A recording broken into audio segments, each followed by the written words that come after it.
Hello, students. So, we shall continue with the same chapter, Gentleman of the Jungle by Jomo Kenyatta. And in the last class, we stopped in page number 5. Two paragraphs we have completed. We have to start from the last paragraph. And in the last class, we studied how the commission of inquiry was set, and they gave the verdict, the judgment, and they gave the judgment that the elephant was innocent, and he will be occupying the hut. The hut should be given to elephant, and the man has to look for a new site, and he can build a new hut, and he will be protected. So that's what the judgment was given, and we shall continue and we shall see what further goes on.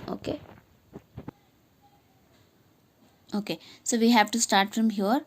The man, having no alternative and fearing that his refusal might expose him to the teeth and claws of the members of commission, did as they suggested.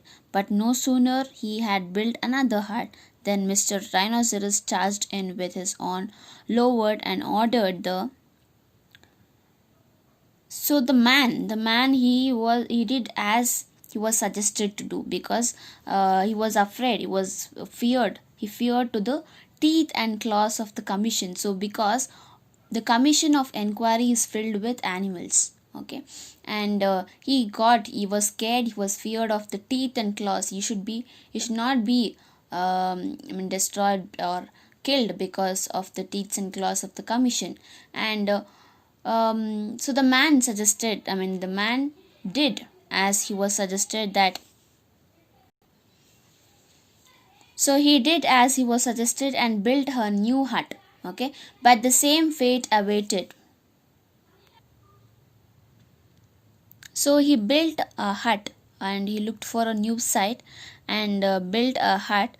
But no sooner he built a hut, but the same fate awaited, because a new hut was built and Mr. Rhinoceros occupied. Okay, and first the elephant occupied his hut. Now he has built a new hut, and the same fate awaited, because the Mr. Rhinoceros, one among the commission of inquiry, he occupied the hut.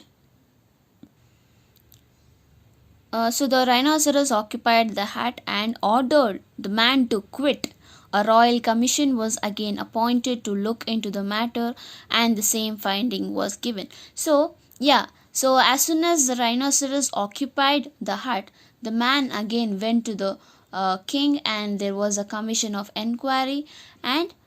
But what to do? The royal commission was appointed only to give the same finding. So again he was asked to vacate or leave the hut for rhinoceros and look for a new site.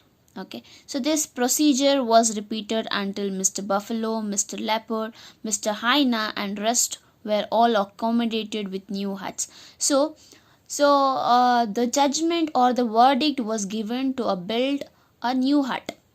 Okay, but when he builds a new hut, there is someone who comes and occupies. First was rhinoceros, and then he built a new hut. Then first was elephant, then he built a new hut. Then rhinoceros came and occupied. Then he built another hut. Then Mr. Buffalo, then Mr. Leopard, then Mr. Hyena. So everyone, as soon as he builds a new hut, one by one they came and occupied his new huts. Okay, then the man decided that he must adopt an effective method of protection, since commission of inquiry did not seem to be of any use to him. So now the man is fed up. Okay, now the man is at its peak. He is very angry on the jungle law and the commission of inquiry, because as soon as he builds a new hut, there is someone who comes and occupies and says that it is his, it belongs to them. Okay, so the man decided that he must adopt a new effective method. Okay, and since the commissions of inquiry did not seem to be very of any use to him, because this commission of inquiry seems to be nothing, it is not useful for him at all, because the verdict and the judgment they give is same. Okay, there is no change in that, and it is same, and he has to keep vacating the huts, or he has to keep giving up his hut for the uh, commission. Okay, so then he sat down and said, Nag ends the.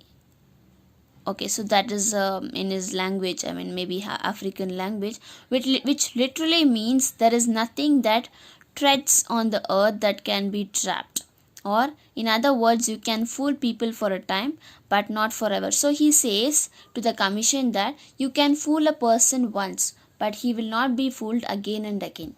Okay, so that is the meaning of that word.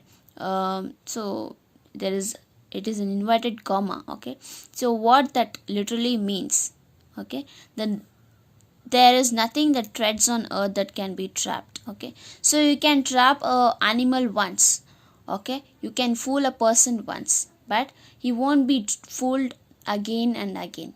Okay, even animals, first trap he will fall, and if you keep repeating the same trick, the animal will know your trick and it will not fall into the trap. Okay, similarly a man is fooled once, okay, but he will not be fooled again and again. Okay,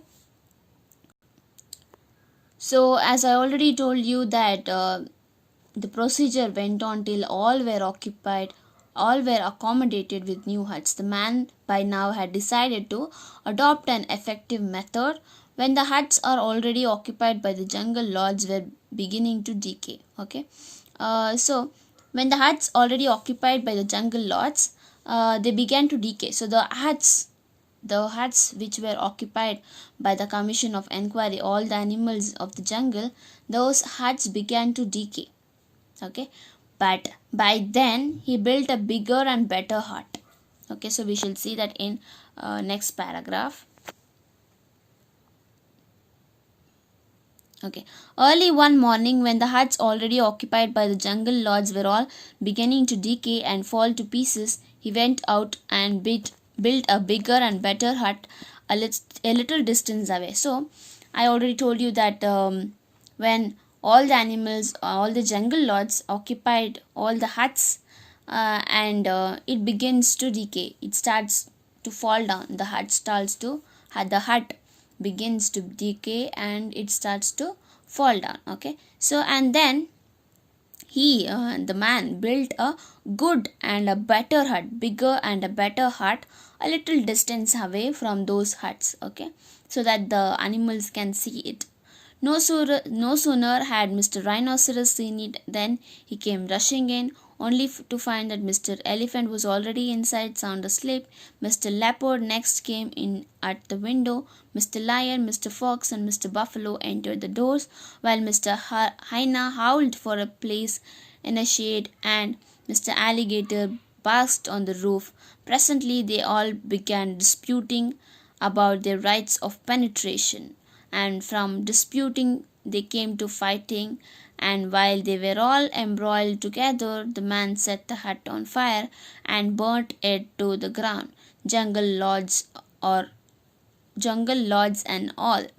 So yes, so he built a bigger and better hut, and as soon as the animals saw it, one by one came and occupied the space they found. Okay, so the first the rhinoceros came, I mean saw it, and by the time he comes to the hut, newly built hut, elephant is already occupied there. Then comes the lion, leopard, alligator, hyena. So everyone comes and fights there. Okay, they soon started to fight over their rights of penetration. So among themselves, among those animals, they themselves started to fight for the rights of their place, penetration. Okay, so right of penetration.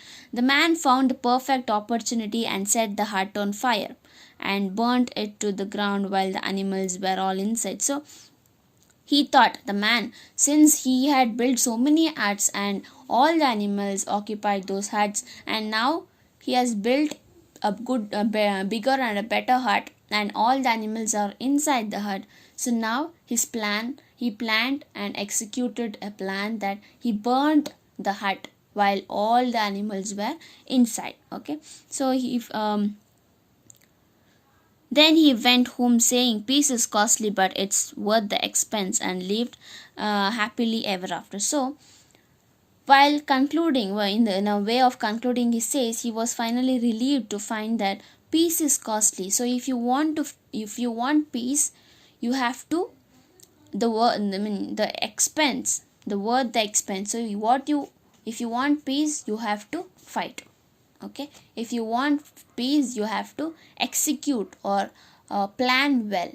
Okay, so to live in this country peacefully, you need to be strong, and you should be intelligent and gentle. Okay, so yeah, so I think now by now you know the story. Okay, the storyline where it is just the commission of inquiry or the jungle law first trying to rule over the mankind, but the intelligence of the man rules over the jungle. Okay, so the theme here in the poem, I mean in the chapter, is injustice, how the injustice was done to the mankind. Okay, and abuse of power. So the commission of inquiry, since it was in power, it didn't give the opportunity, it didn't even given the opportunity for a man to dispute or disagree or argue with the verdict. Okay, so and racism, especially here, it shows how the European and the Africans are treated. The Africans are treated by the Europeans. Okay, so animals meet their general requirements. So here, this is a fable. Okay, so I already told you this story is a fable, and it involves the characters of animals. Okay, it involves animals and makes the characters should to show some point. So here it tries to show or give a moral at the end of the chapter. So we saw how the moral was, peace is costly, but it's worth the expense. So if you want peace, you have to fight, you have to be intelligent, you have to go through a lot of things. Okay, so animals here are referred like lions are brave, so it chooses the brave things. Wolves are cruel, horse are proud, foxes are cunning. So here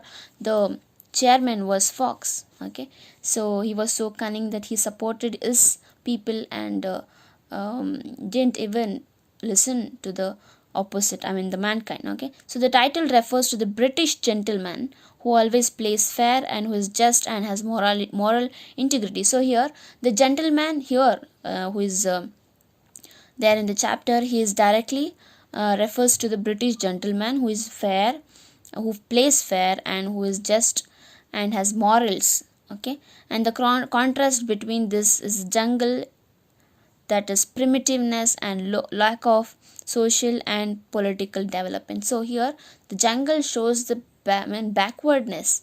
Okay, the jungle shows the backwardness of the place or the society or the people, the primitiveness. Okay, they are always rooted to the jungle and they don't know the norms and rules of the society. So the lack of social and political development. Okay, so this is about the chapter, and we shall start.